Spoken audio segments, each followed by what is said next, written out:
Дел од раководителите на високи позиции во локалната самоуправа на Кочани со години затајувале данок на имот, а дури пред неколку денови упатиле барање да го пријават имотот во кој веќе живеат.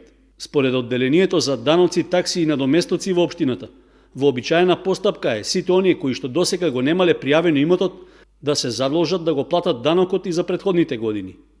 Неофицијално станува збор за луѓе блиски на претходната локална власт што ја предводеше градоначалникот Димитровски, кој во јавноста остана познат по тоа што се обидуваше да спроведува даночна дисциплина и бараше данокот на имот и комуналната такса да се плаќаат уште на почетокот на годината.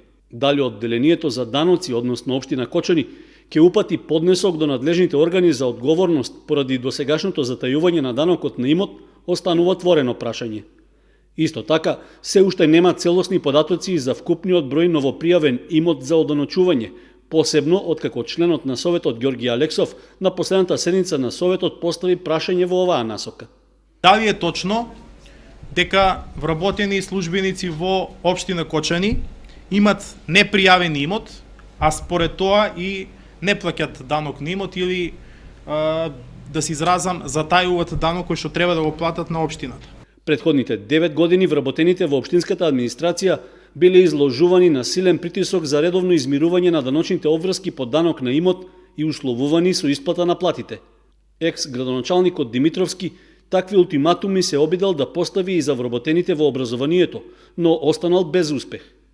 Информациите, иако засега неофицијални, доколку се потврдат, ќе покажат еден селективен приод во менеджирањето на општината во претходниот мандат. Од друга страна и своевидна подршка на незаконски действија во работењето на општинската администрација, која има задача да води сметка за прибирањето на даноците од граѓаните.